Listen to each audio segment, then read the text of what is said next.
Um acordo absolutamente desastroso com o Irã que Donald Trump tenta apresentar como uma grande vitória dos Estados Unidos da América. Hoje, 5 de agosto, o mundo está à beira da resolução de um confronto de vários meses em torno do Estreito de Hormuz.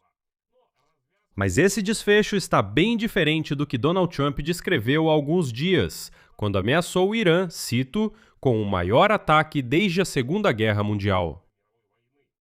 Segundo a publicação Axios, os Estados Unidos, o Irã e Omã estão se preparando para anunciar hoje um acordo temporário sobre o Estreito de Hormuz. Mas o problema aqui não está no fato do acordo em si, e sim em suas condições. O acordo vai satisfazer parte das exigências do Irã por mais controle sobre o tráfego no Estreito de Hormuz, ou seja, um controle que ele não tinha antes da guerra. Ou seja, o país contra o qual os Estados Unidos conduziram uma campanha militar de 5 meses, ao final dessa campanha, acaba tendo ainda mais controle sobre o estreito estratégico. E isso acontece em meio a outra história paralela, que explica por que Washington fez tais concessões. Uma investigação da Reuters mostrou que o exército dos Estados Unidos praticamente esgotou totalmente seus estoques de mísseis terrestres de longo alcance e alta precisão. E o Pentágono está desesperadamente, até mesmo com postagens pessoais do ministro da Defesa nas redes sociais, tentando refutar essa informação. Eu fui conferir pessoalmente, além da Reuters, em outras fontes, e todas elas concordam que sim, de fato, o estoque de mísseis dos americanos está bastante crítico, e caiu para um nível crítico. Ao mesmo tempo, enquanto Trump tenta resolver o problema do Estreito de Hormuz, os Houthis do Iêmen conseguiram bloquear o Estreito de Bab el-Mandeb. Ou seja, de um lado ele apaga o incêndio, do outro surge outro foco de incêndio.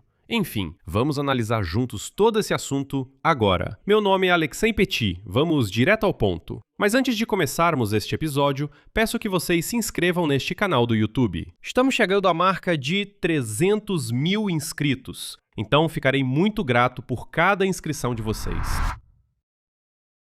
Ao que tudo indica, as fontes iranianas falaram a verdade na véspera, mesmo tendo sido desprezadas nos Estados Unidos. Donald Trump anunciou que já hoje, ou no máximo amanhã, os Estados Unidos da América e o Irã podem finalmente assinar um acordo sobre o Estreito de Hormuz. Segundo a Axios, o acordo em discussão estabelece um arranjo temporário entre Omã e Irã por 60 dias, com possibilidade de prorrogação. Ou seja, é novamente apenas um acordo temporário e não há nada permanente.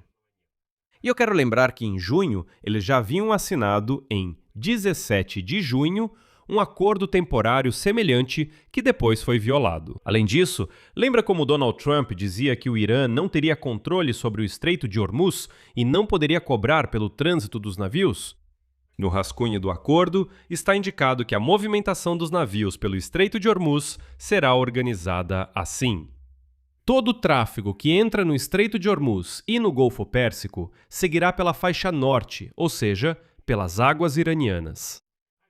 E todo o tráfego de saída, que segue em direção ao Mar da Arábia, irá pela faixa sul, ou seja, pelas águas de Omã, mas em coordenação com o Irã.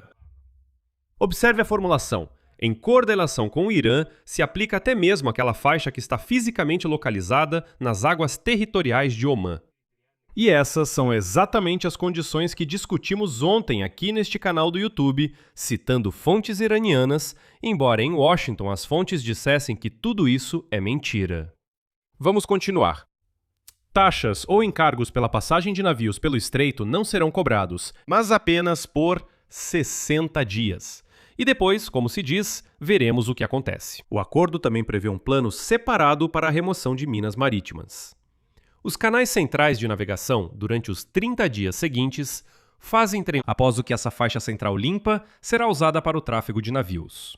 Em ambas as direções, já sob as condições do acordo permanente, que ainda precisa ser acordado diretamente entre Omã e Irã, sem a participação de Washington. E agora me desculpe, vem a parte mais engraçada. A publicação Axios escreve diretamente por que esse acordo foi necessário. Ela foi criada para restaurar a trégua que caiu por terra há um mês entre os Estados Unidos e o Irã e abrir caminho para a retomada das negociações, inclusive sobre o programa nuclear iraniano. No fim das contas, ficaram andando em círculos e voltaram ao mesmo ponto. E lá mesmo há uma admissão que explica muita coisa sobre a fragilidade de toda essa estrutura. Axios escreve: a Casa Branca, Oman e os mediadores regionais acreditavam há 3 semanas que já tinham chegado a um acordo com o Irã, mas o Irã então voltou atrás. Houve ataques.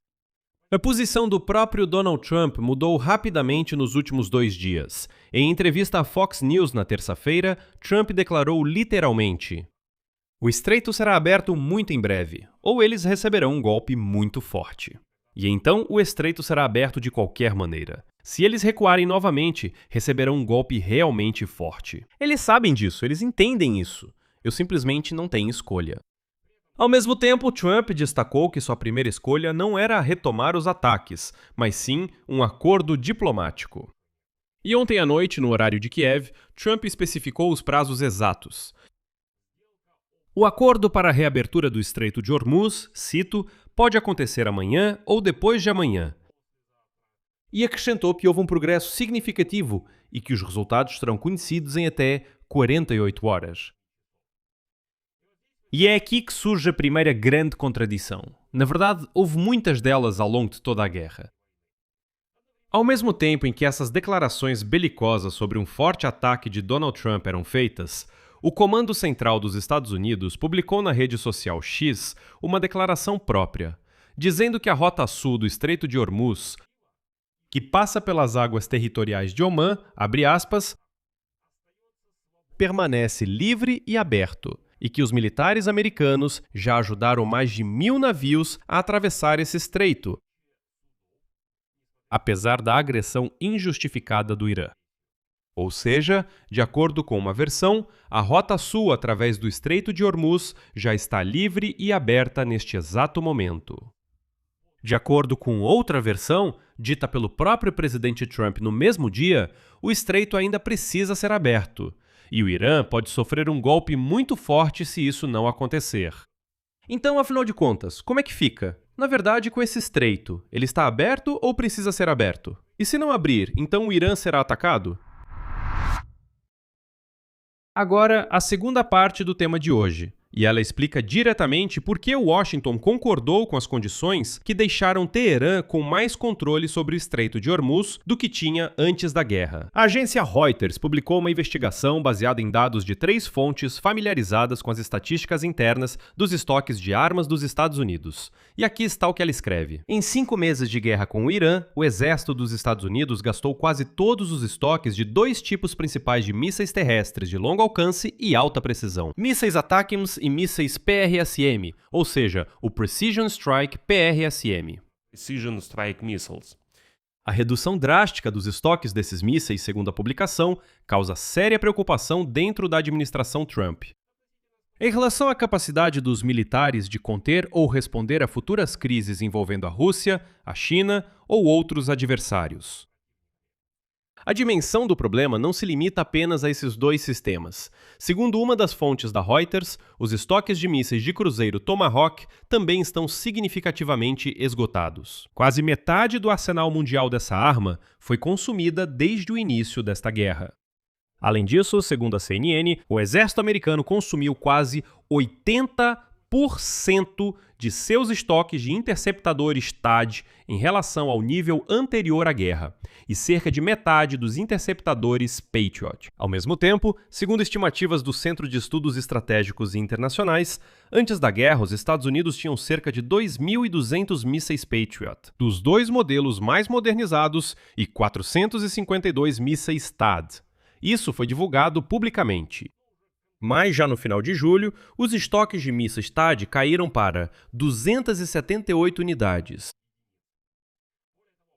Além disso, de acordo com outro relatório do CIAS, que é o Centro de Estudos Estratégicos Internacionais, no período de fevereiro a julho, foram consumidos cerca de 65% dos estoques de interceptadores Patriot, e os estoques do THAAD diminuíram pelo menos em 38% em relação ao nível anterior à guerra. No geral, como você pode ver, várias fontes diferentes estão basicamente gritando que todos os tipos de mísseis dos Estados Unidos estão em nível criticamente baixo após 5 meses de guerra com o Irã. Como você pode ver, os números variam um pouco.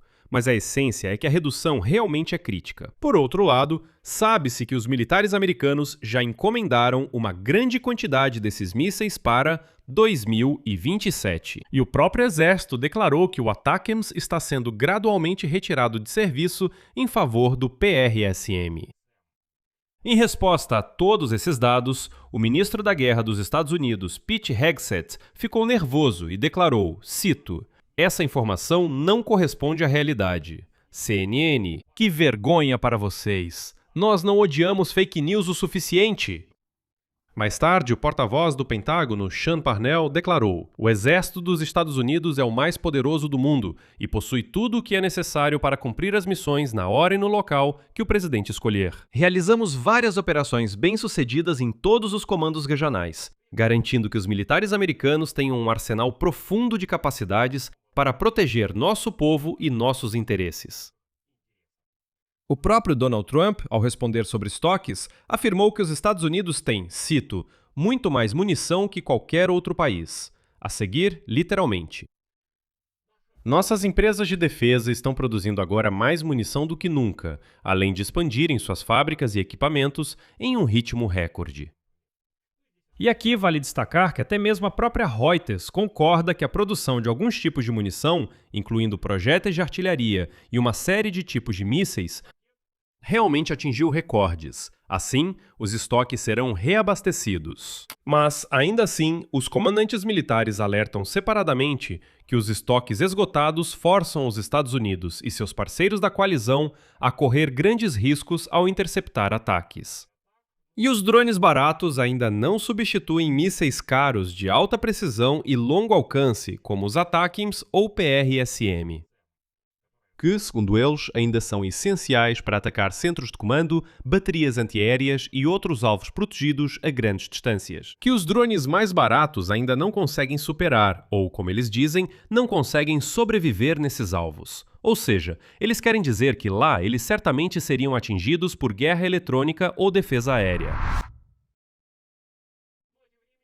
Enquanto isso, enquanto Trump tenta conter a crise no Estreito de Hormuz, os Houthis do Iêmen anunciaram hoje um ataque com mísseis balísticos contra o petroleiro saudita Wafa, no norte do Mar Vermelho, bem na costa de Yanbu. O porta-voz militar do movimento Ansar-Allah, Yahya Saria, informou que este já é o 8º navio atingido pelos Houthis desde o anúncio do bloqueio marítimo à Arábia Saudita em 20 de julho. Segundo ele, outros 29 petroleiros sauditas foram obrigados a dar meia volta e retornar ao Mar Vermelho e ao Mar da Arábia, sem se arriscar a se aproximar da zona de bloqueio. Isso aconteceu justamente no momento em que os Estados Unidos e o Irã anunciam a iminente reabertura do Estreito de Hormuz. Ou seja, como você pode ver, enquanto de um lado da Península Arábica parece que uma rota estratégica está sendo aberta, do outro lado, outra continua sendo fechada. E é preciso lembrar que os Houthis do Iêmen estão totalmente sob controle do Irã. Então, o Irã continua fazendo seu jogo de astúcia. Vou encerrar por aqui, deixe sua opinião e suas conclusões nos comentários deste vídeo, inscreva-se no canal, ative o sininho e não se esqueça de deixar o like. Por hoje é só, cuidem-se, até mais!